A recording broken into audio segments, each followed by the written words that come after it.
Students, काफ़ी देर के बाद यानी काफ़ी वेट करने के बाद आपका 12th का रिजल्ट का इवैल्यूएशन आ गया। काफ़ी स्टूडेंट्स पूछ रहे थे, मुझे व्हाट्सअप करते थे कि सर 10th का आ गया, सीबीएसई का 12th का आ गया, 10th का इवैल्यूएशन आ गया, हमारा कब तक आएगा। एंड हम लोग को लग रहा था लास्ट वीक तक ये आ जाना चाहिए था, बट ठीक है, देर सही आ गया। तो आप लोग का भी रिजल्ट्स का इवैल्यूएशन सेम है, सीबीएसई ने जैसा डिक्लेयर किया था 30-30-40 का रेशियो पे ही इवैल्यूएशन होने वाला है। आज मैं पूरा डिस्कशन उसी पे करने वाला हूँ। को चलते हैं। आपका जो रिजल्ट का इवैल्यूएशन यानी पैटर्न आया हुआ है मार्किंग स्कीम का, वो 10th का 30% यानी 10th में से भी जो बेस्ट ऑफ 5 से आपका एग्रीगेट परसेंट आया था उसमें से भी बेस्ट ऑफ 3 सब्जेक्ट्स लेंगे और वो 3 सब्जेक्ट्स का इवैल्यूएशन करके 30% स्कोर निकाल के एक मीन निकालेंगे और वो मीन का स्कोर आपका एड ऑन होगा। यानी आगे मैं बताते रहूंगा कि कैसे वो एड ऑन होगा। फिर आते हैं हम 11th पे। 11th का 30% इन द सेंस आपका जितने भी थियरी सब्जेक्ट्स हुए हैं, आप आर्ट्स से हो, कॉमर्स से हो, साइंस से हो, जो भी थियरी सब्जेक्ट्स हुए हैं, जो स्कोर आपको मिला है उसमें से आपका 30% निकलेगा। 12th में 40% यानी 12th में जो पूरे साल भर कहीं हुआ है कहीं नहीं हुआ है, ऑनलाइन लेक्चर्स हुए, ऑनलाइन लेक्चर्स नहीं हुए, टेस्टिंग हुई, असाइनमेंट्स हुए, प्रोजेक्ट्स हुए, होमवर्क हुए, कहीं हुआ कहीं नहीं हुआ, जो भी हुआ है, प्रीलिम्स, टर्मिनल्स, वो पूरा असेसमेंट होगा। वो पूरा असेसमेंट में से आपका 40% निकलेगा। जो भी थियरी आपने दिया है उसमें से 40% प्लस आपका प्रैक्टिकल्स ऑलरेडी जो गवर्नमेंट को चला गया वो एड ऑन होगा। ठीक है, तो इस तरह ये इवैल्यूएशन होने वाला है 30-30-40 का। अब जो फ्रेशर्स हैं, जो फ्रेशर्स करेंटली जो 10th 11th एक स्टेप्स क्लियर करते गए और डायरेक्टली 12th में आए, उनका इवैल्यूएशन यहाँ मैंने नीचे दिया हुआ है, दिया हूँ। जिनका भी थियरी पेपर 80 मार्क्स का है, 70 मार्क्स का है या 100 मार्क्स का है, यानी जिनका 80 मार्क्स का पेपर है 20 मार्क्स इंटरनल है, जिनका 70 मार्क्स का पेपर था उनका 30 मार्क्स प्रैक्टिकल था, और जिनका 100 मार्क्स का पेपर है उनका कोई प्रैक्टिकल ही नहीं हुआ, यानी ओरल्स नहीं हुआ, प्रैक्टिकल्स रिटन पेपर ही 100 था। वो एक इवैल्यूएशन का मैंने सैंपल यहाँ पे लिखा हुआ है। जिनका 80 मार्क्स का है उनका जो 10th का 30% स्कोर आएगा वो 24। 11th में 80 मार्क्स का पेपर है, 24 उनका इवैल्यूएशन आएगा 30%। और 80 मार्क्स का जो थियरी था वो 12th के लिए, उनका जो इवैल्यूएशन थियरी पेपर का है वो 32 आएगा, और जो प्रैक्टिकल का 20 मार्क्स है वो एड ऑन यानी टोटल 52 आएगा। अगर आप इसको पूरा ऐड करोगे 24 और 52, ये 100 मार्क्स का इवैल्यूएशन आएगा। इसी तरह जिनका थियरी पेपर 70 मार्क्स का था उनमें से अगर मैं 10th का 20% निकालूं तो 21, 70 मार्क्स के पेपर में 11th वालों का 21, 12th का 70 मार्क्स के पेपर में 28 प्लस प्रैक्टिकल 30 मार्क्स यानी 58 मार्क्स। अगर आप टोटल करोगे तो ये पूरा 100 हो रहा है। अब जिन बच्चों का 100 मार्क्स का पेपर था टोटल, जिनका प्रैक्टिकली ओरल कुछ नहीं हुआ है, उनका अगर इवैल्यूएशन किया जाए तो 10th का 30% यानी 30 मार्क्स, 11th का 30% यानी 30 मार्क्स, और 12th का 40% यानी उनका प्रैक्टिकली नहीं हुआ है, तो ये पूरा अगर एग्रीगेट देखोगे तो 100 मार्क्स। तो इस तरह आपका हर सब्जेक्ट का 100 मार्क्स का इवैल्यूएशन होने वाला है, जहां पे आपका 10th, 11th और 12th का एग्रीगेट इवैल्यूएशन होगा 30-30-40%। थोड़ा डीप में जाते हैं और ये समझते हैं कि सर कैसे होगा, क्योंकि काफी बच्चों को कंफ्यूजन है, ये तो सर इवैल्यूएशन आपने दिया हुआ है बट हमको अभी भी समझ में नहीं आ रहा है कि हमारा मार्क्स बनेगा कैसे। तो थोड़ा डीपली हम चलते हैं स्टूडेंट्स। जैसे मैंने बोला कि हम थोड़ा डीप में इसे स्टडी करते हैं, तो जैसे मैंने बताया कि 10th का आपका बेस्ट ऑफ 3 यानी लास्ट ईयर जो रिजल्ट था वो आपका बेस्ट ऑफ 5 एग्रीगेट आया था, बट अभी जो जीआर में आया हुआ है कि 10th का जो इवैल्यूएशन होने वाला है वो बेस्ट ऑफ 3। तो हम एक एग्जांपल लेते हैं कि 10th में मुझे या एक स्टूडेंट्स को एक सब्जेक्ट में यानी मैथ्स, साइंस और हिंदी, ये तीनों का मैंने एक टोटल दिया है। उसको मैथ्स में 60 मिला है, 50 मिला है, 65 मिला है, ये बेस्ट ऑफ 3 है उसका। इन तीनों का टोटल होगा that comes 175 divide by 3, 3 subject से इंटू 30% जो गवर्नमेंट ने रेजुलेशन में दिया है, यानी 17.49 is equal to 18 round figure हुआ।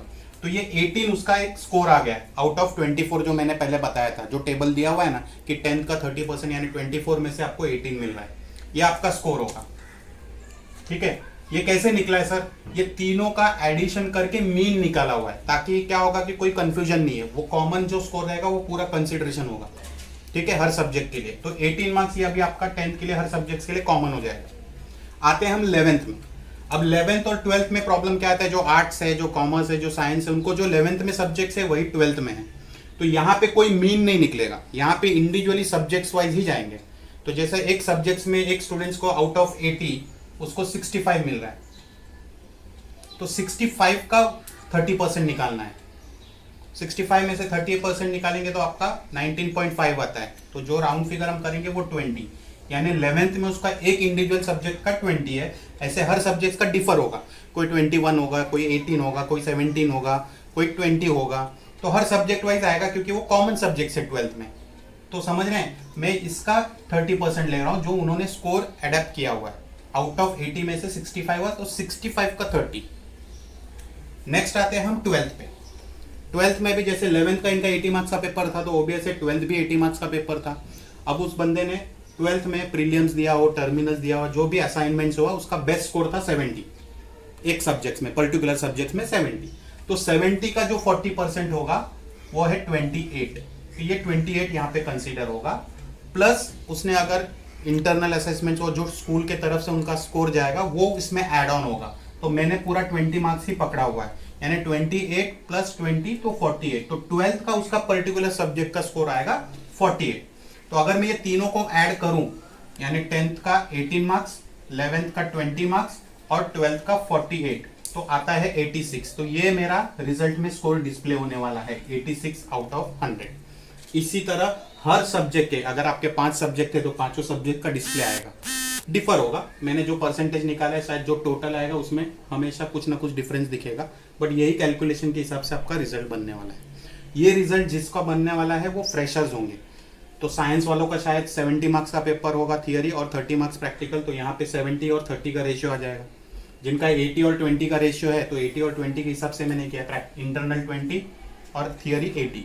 वैसे ही 70 मार्क्स का अगर होता है तो 70 का स्कोर 10th का इवेल्यूशन होगा, 11th का इवेल्यूशन और 12th का इवेल्यूशन करके आपका 100 मार्क्स का पेपर बनेगा। ठीक है, आगे बढ़ते हैं सेकंड कैटेगरी के लिए। अब वो स्टूडेंट्स जिन्होंने प्राइवेट दिया हुआ है, यानी जिन्होंने 10th फेल हो गए या 10th के पास हो गए बट 10th के बाद उन्होंने 11th नहीं किया और डायरेक्टली फॉर्म 17 भर के वो 12th में आए प्राइवेटली। कोई सेंटर से उन्होंने फॉर्म 17 भरा और डायरेक्टली अपेयर किया, बट इस साल एग्जाम कैंसिल हो गया। तो अब उनका रिजल्ट कैसे बनेगा? उनका भी रिजल्ट बनेगा बट ये पैटर्न पे नहीं बनेगा, उनका रिजल्ट बनेगा 50-50 पैटर्न पे। यानी तो जैसे मैंने बताया स्टूडेंट्स की, जो स्टूडेंट्स 10th पास हुए या 10th फेल हो गए और डायरेक्टली 12th फॉर्म नंबर 17 भर के 12th में अपियर हो रहे हैं, उनका जो इवेल्युएशन है वो अलग है। वो ये फ्रेशर्स के हिसाब से नहीं होने वाला है 30-30-40 के हिसाब से। उनका जो इवेल्युएशन होने वाला है वो 50% और 50% इस तरह होने वाला है। 50% उनका 10th का होगा और 50% उनका 12th का। उनके लिए 11th का कोई कैटेगरी कंसिडरेशन नहीं होने वाला है। तो जो भी परसेंटेज उनको अगर समझो 10th में उनको जो भी एग्रीगेट परसेंट मिला है उसमें से 50%, और 12th में जिन साल भर का जो भी असाइनमेंट्स उनके सेंटर ने लिया हुआ है, ओरल्स दिया है, प्रोजेक्ट्स दिया है, होमवर्क दिया है, टर्मिनल्स, प्रीलिम्स जो भी दिया है, उनका जो इवैल्यूएशन होगा वो 50 मार्क्स। तो ये दोनों मिला के इनका 100 मार्क्स का इवैल्यूएशन होने वाला है। यानी यहाँ से 50 में से समझो उनको 100 में से 50 मिला है, लाइक 100 में से इसको 50 मिला, तो इसका 50% क्या होगा? 25। और 12th में भी 100 में से उनको 40 मिला है, तो इसका 50% क्या होगा? 20 होगा। तो ये ऐड करके 45/100 इस तरह इनका इवैल्यूएशन होने वाला है। ठीक है, थर्ड कैटेगरी आता है जो बच्चे 12th में थे, लास्ट ईयर 12th थे, फेल हो गए, अब वापस वो रिपीट कर रहे हैं। उनके लिए भी सेम फॉर्मेट है 50-50। उनका लास्ट ईयर का 10th देखा जाएगा और करंट उन्होंने जो असाइनमेंट जो प्रोजेक्ट दिया है सेम फॉर्मेट में उनका ये स्कोर होने वाला है। तो 50-50 उनके लिए भी है। आगे बढ़ते हैं उन बच्चों के लिए जिन्होंने इम्प्रूवमेंट के लिए अप्लाई किया है। तो जो बच्चों ने इम्प्रूवमेंट एग्जाम्स के लिए अप्लाई किया उनके लिए कोई रिजल्ट्स नहीं आने वाला है, क्योंकि ऑलरेडी वो पास थे और उनका रिजल्ट्स प्रोड्यूस हो चुका था। तो वो आगे वो सेम रिजल्ट्स के साथ कंटिन्यू कर सकते हैं। अगर उनको लगता है नहीं हमको देना है इम्प्रूवमेंट एग्जाम्स, तो जब ये सब माहौल पेंडेमिक जो है वो थोड़ा कम हो जाएगा और अगर गवर्नमेंट की तरफ से अनाउंसमेंट होगा तब वो दे सकते हैं एग्जाम। अदरवाइज यही पोर्शन में और यही पैटर्न पे वो चलने वाले हैं। ठीक है, अच्छा, इसके अलावा जो परसेंटेज आ रहा है जो आप दिख रहे हो, अगर बच्चों के पास तो अब तो 10th का भी रिजल्ट है, 11th का भी रिजल्ट है और 12th में उन्होंने क्या किया उनके पास पूरा लेखा जोखा है, तो आप घर बैठ के भी एक टेंटेटिव ये स्कोर निकाल के आप देख सकते हो कि कितना एवरेज आपको आ रहा है। इसके बावजूद कोई बच्चा अगर सेटिस्फाई नहीं है और उसको लगता है नहीं भाई मैं खुश नहीं हूँ इस पैटर्न पे, मुझे एग्जाम देना होगा, तो जैसे मैंने बताया कि ये पेंडेमिक खत्म होने के बाद या पेंडेमिक कम होने के बाद अगर गवर्नमेंट एग्जाम्स कुछ डिक्लेयर करेगी तो उसमें आपको रजिस्टर करना होगा।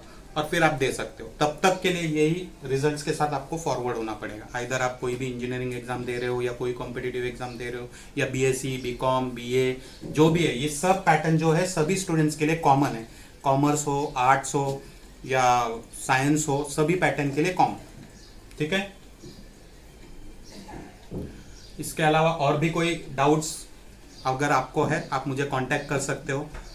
इसका जीआर जो है मैं डिस्क्रिप्शन में डाल दूंगा, आप चेक कर सकते हो। पूरा गवर्नमेंट का जीआर जो है वो पूरा डिटेल्स उसमें आपको मिल जाएगा। स्टूडेंट्स, अगर मेरा वीडियो आपको हेल्पफुल लगा हो तो प्लीज़ इसको लाइक कर दीजिए, सब्सक्राइब कीजिए और शेयर कर दीजिए।